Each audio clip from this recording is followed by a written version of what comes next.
Hello guys, कैसे हैं आप। मनी मग में आपका स्वागत है। मैं हूं सीए पिंकेश ठकरानी।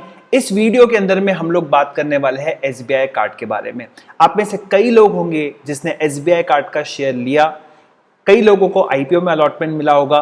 ये डिस्काउंट पे खुला था क्योंकि उसी समय पेंडेमिक की वजह से स्टॉक मार्केट क्रैश हो गया था और इस शेयर में काफी सारे लोग जो है चिंतित हो गए थे। कई लोगों ने इसको लॉस पे ही बेच दिया, लेकिन उसके बाद में शेयर ने अच्छी खासी रिकवरी की। रिकवरी करने के बाद में आईपीओ लिस्टिंग प्राइस को इसने तोड़ा, उसके बाद 1000 के लेवल को तोड़ा। देन उसके बाद में हमने एक वीडियो भी बनाया था चैनल पे, काफी समय से इसको कवर करते आ रहे हैं, जहां पर 1100 रुपए का मैंने टारगेट दिया था, वो भी अचीव।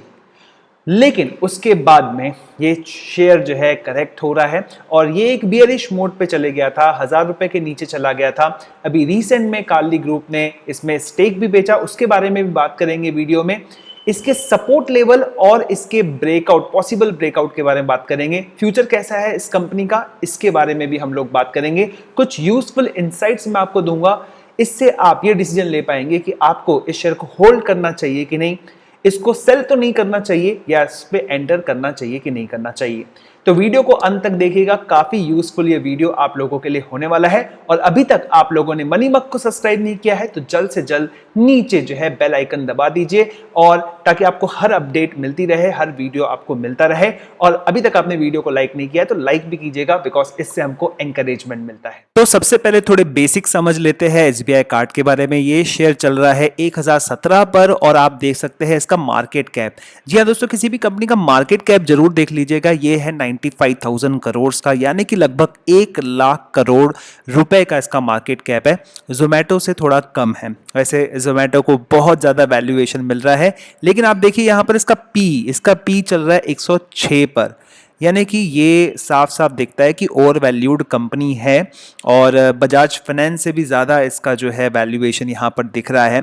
और अगर आप देखेंगे जो इंडस्ट्री पी है वो लगभग 50, यानी कि डबल वैल्यू पर मिलता है। क्या इस वैल्यू पर जो है जस्टिफाई करती है कोई भी कंपनी? भारत में ऐसी बहुत कंपनियां हैं। अभी CDSL देख लीजिए, हैप्पीएस्ट माइंड देख लीजिए, या फिर आप डी मार्ट देख लीजिए। बुल मार्केट में ये सब चलता है। बुल मार्केट के अंदर में बड़े बड़े वैल्यूएशंस मिलते हैं। इस कंपनी को खड़ा करने के लिए और इस कंपनी को जो है प्रमोट करने के लिए एसबीआई के साथ में कार्ली ग्रुप इन्वॉल्व था और इसने अपना स्टेक यहां पर बेचा है 5.1% का। ये एक चिंता का विषय हो सकता है डेफिनेटली, लेकिन मैं आपको बता दूं कि ये स्टेक जो है किसी और ने बाय भी किया है और उसका प्राइस क्या है वो बहुत इंपॉर्टेंट है। अभी इसका मार्केट प्राइस चल रहा है 1017। कितने पर बेचा गया, किसी और ने खरीदा तो किसने खरीदा, who had bought this is very important. चलिए देखते हैं किसने खरीदा। तो इसको खरीदा है दिग्गज कंपनी जिसका नाम है मॉर्गन स्टैनली। तो यानी कि इस केस के अंदर में हमें चिंता करने की जरूरत नहीं है। और शेयर का प्राइस भी देख लीजिए, 1002 पर शेयर है। तो अभी मार्केट प्राइस मिल रहा है 1017, और कोई भी कंपनी 1% 2% पर जो है इसको बेचना नहीं चाहेगी। बड़ी कंपनी लॉन्ग टर्म सोचेगी, लॉन्ग टर्म रखने के हिसाब से। एंड डेफिनेटली वैल्यूएशन का जो जो 100 के ऊपर आपको यहाँ पे दिख रहा है, उसको भी कंसिडर करके ही इन लोगों ने यहाँ पर इतना बड़ा एक्विजिशन किया होगा। तो आप देख सकते हैं कि इतना बड़ा सेल हुआ है, दूसरी जगह से जो है परचेज भी हुआ है।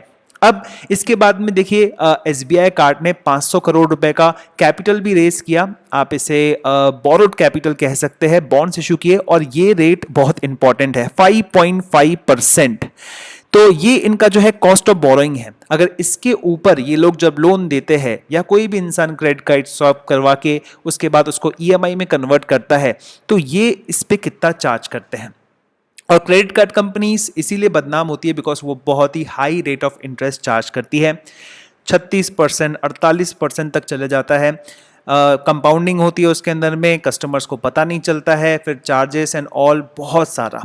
लेकिन मैं एक बहुत ही इंपॉर्टेंट चीज़ बताऊंगा इस स्लाइड के एंड में, और मैं बताऊंगा किस तरह से ये कंपनी जो है अपने लो कॉस्ट ऑफ फंड्स को किस तरह से जो है हाई अर्निंग कैपेसिटी के अंदर में बदल रही है और रेवेन्यू भी बढ़ा रही है। जी हाँ, रेवेन्यू भी बढ़ा रही है। चलिए देखते हैं, समझने की कोशिश करते हैं। सबसे पहले इसके फाइनेंशियल रिजल्ट्स देख लेते हैं। और कभी भी किसी भी फाइनेंशियल कंपनी का रिजल्ट देखने के लिए आप लोगों को पिछले सेम क्वार्टर के साथ में कंपेयर ना करके लास्ट वाला जो उसका क्वार्टर है उसके साथ कंपेयर करना चाहिए।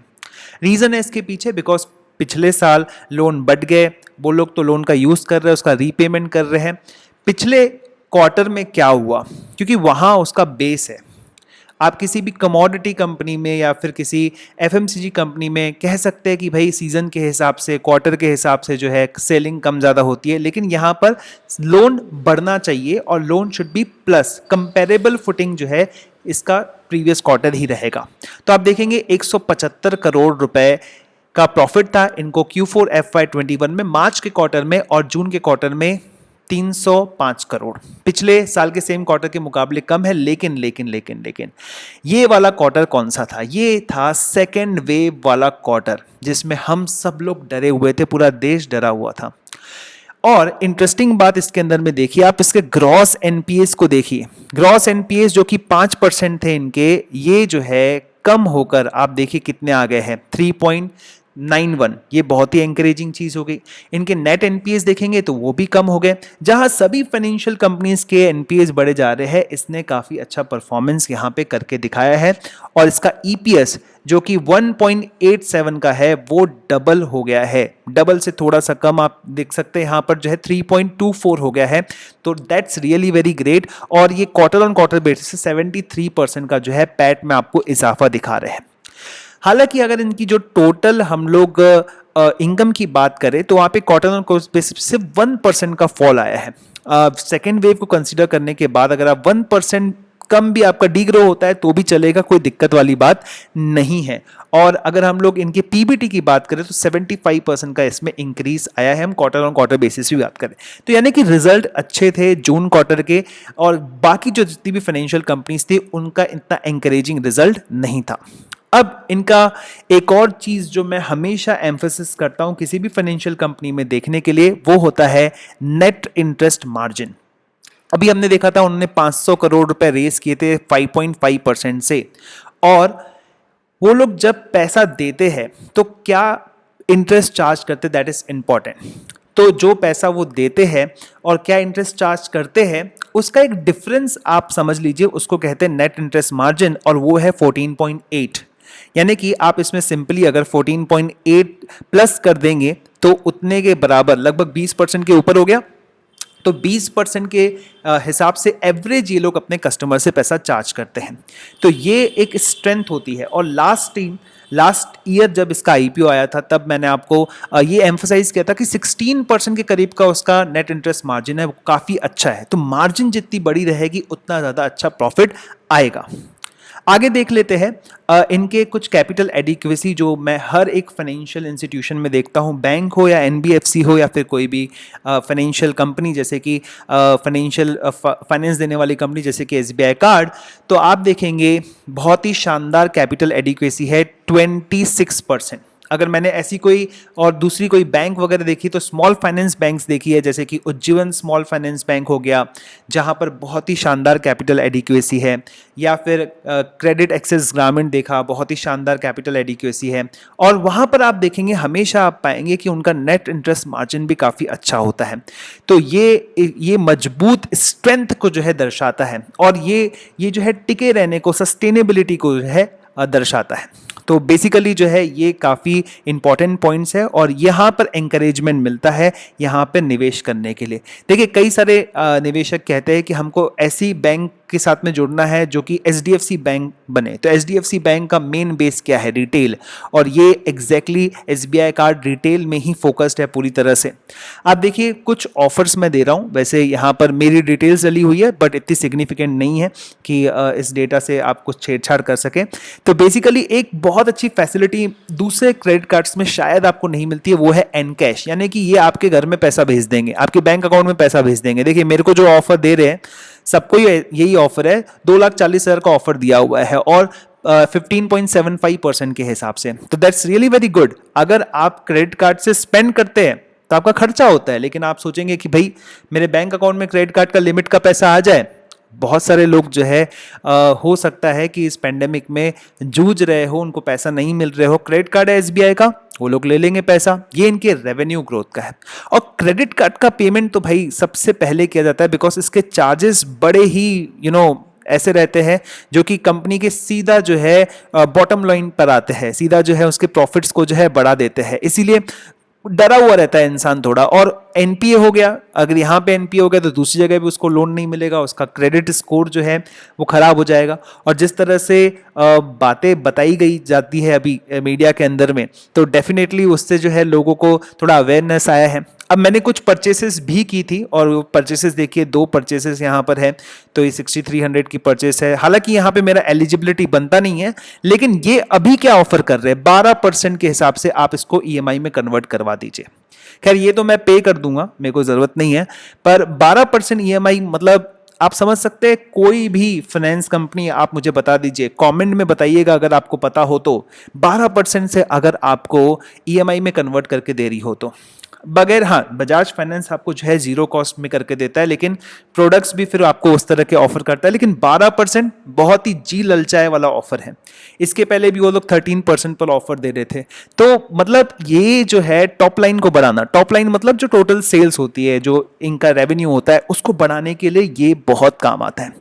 तो ये सारे मेरे इनसाइट्स थे आप लोगों के लिए, जो कि मैं आपको बताना चाहता था। अब मैं आपको बताऊंगा कि क्या इसका सपोर्ट बनता है, सपोर्ट लेवल क्या है, और इस पर आप एंट्री कर सकते हैं, और क्या इसका ब्रेकआउट लेवल हो सकता है जो आपको वॉच करना चाहिए, क्या इसके टारगेट्स वगैरह हो सकते हैं। तो अभी मैं आ गया हूं जीरोधा की एसबीआई कार्ड के चार्ट पैटर्न पर, और मैं नॉर्मली जो है कैंडल स्टिक्स चार्ट को ही ज़्यादा प्रेफर करता हूं। तो सबसे पहले मैं इनका जो है मंथली चार्ट स्ट्रक्चर देख लेता हूं किस तरह का रहा है।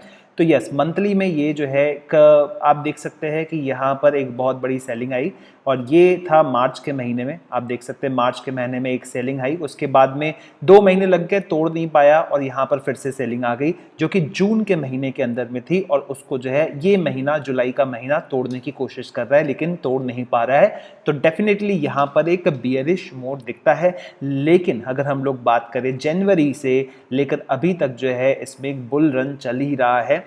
किसी ने जनवरी में यहाँ पे निवेश किया होगा, पहले दिन पे किया होगा, अच्छे खासे रिटर्न्स उसको मिल गए। और देखिए जब से ये मतलब इसने बॉटम पकड़ा है, हमने वीडियो भी बनाया था, लगभग ये जो है 525 के करीब करीब आया था, और हमने कहा था कि इसे जो है जरूर बाय कीजिए। उसके बाद फिर से हमने यहाँ पर जो है वीडियो बनाया था। काफ़ी वीडियोस एसबीआई कार्ड के ऊपर में आ चुके हैं, और अभी भी मैं देखता हूँ मेरे चैनल पे काफ़ी व्यूज़ एसबीआई कार्ड के आते रहते हैं। तो अभी फिलहाल में करंट सिचुएशन में बियरिश है, बिकॉज ये तोड़ नहीं पा रहा है। कल का एक दिन रहेगा, देखेंगे तोड़ पाता है कि नहीं तोड़ पाता है। अब देखते हैं वीकली में जो है डेफिनेटली आपको जो है पिछले वीक से बहुत ज़्यादा अच्छी बाइंग आपको यहाँ पर देखने को मिल रही है। और देखिए बहुत इंटरेस्टिंग चीज़ इसके अंदर में क्या दिख रहा है, अगर आप वीकली देखेंगे यहाँ पर तो 970 रुपए का यहाँ पे सपोर्ट बनता है। यानी कि अगर ये शेयर यहाँ से गिरता है तो 970, यस गाइस, 970 पर आप यहाँ पर एंट्री ले सकते हैं। वैसे मेरे हिसाब से 1000 के ऊपर है, अगर आपने अभी भी एंट्री ले ली तो कोई दिक्कत नहीं। गिरता है तो 970 पर एक बार एवरेज आप जरूर करें, इसे जो है जरूर बाय करें। और उसके बाद में ये कितना कहाँ ये ब्रेकआउट दे सकता है, बेसिकली ये भी जो है बहुत इंपॉर्टेंट है समझना। तो मेरे हिसाब से जो लेवल्स बनते हैं इसके ये है, देखिए दोस्तों, ये लेवल जो है बहुत इंपॉर्टेंट है। सेफ साइड पर हम देख लेते हैं कि लगभग जो है 1060, 1050, 1060 आता है। यहाँ पर अगर ये आता है और यहाँ से ये अटेम्प्ट कर सकता है टूवर्ड्स इसके ऑल टाइम हाई पर, और एक बार उसने ऑल टाइम हाई छू लिया तो उसके बाद में ब्लू स्काई रहेगा, फिर तो स्काई इज अ लिमिट। और उसके बाद जो टारगेट्स बनते हैं वो लगभग 1500 के करीब करीब के बनेंगे।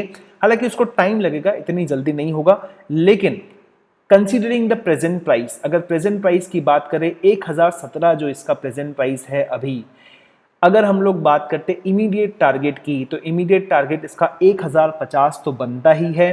और अगर नीचे के लेवल्स की बात करते हैं तो 970 का इसका सपोर्ट बनता है। हालांकि मुझे नहीं लगता कि अनलेस की बहुत बड़ी गिरावट आ जाए मार्केट में, वहाँ पर ये चीज़ नहीं पहुँचेगी, उसके नीचे नहीं पहुँचेगी। तो काफ़ी स्ट्रॉन्ग बेस है, और जितनी चीज़ें मैंने आपको बताई उस हिसाब से जो है मुझे ऐसा लगता है कि अब जो है इसमें थोड़ा जो बियरिश था मोड वो थोड़ा कम होगा, और ये शेयर जो है 1050, उसके बाद में ऑल टाइम हाई, और उसके बाद में कुछ और 10% रिटर्न के साथ में विद इन 1 ईयर आपको जो है यहाँ से जो है 20-30% रिटर्न देने की पूरी जो है क्षमता रखता है, और इसे आपको जो है बिल्कुल कंसिडर करना चाहिए। डेफिनेटली आपको अपनी स्टडी करनी है, अपनी स्टडी के बाद ही आप लोगों को किसी भी शेयर के अंदर में निवेश करना है। किसी भी यूट्यूब वीडियो के बेसिस पर आपको शेयर के अंदर में निवेश नहीं करना चाहिए। Thank you so much. अगर आपको वीडियो पसंद आया तो लाइक कीजिएगा, अपने फ्रेंड्स के साथ में जरूर से जरूर जो है शेयर कीजिएगा। एंड यस, आप जो है नीचे डिस्क्रिप्शन में काफ़ी चीज़ें अवेलेबल है, इंस्टाग्राम पेज है या फिर टेलीग्राम चैनल है, उसको भी आप ज्वाइन कर सकते हैं। धीरे धीरे चीज़ें डेवलप हो रही है हमारे चैनल के थ्रू, उसका बेनिफिट जरूर उठाइए। मिलेंगे इसी तरह के किसी एक और वीडियो के अंदर में। Thank you so much.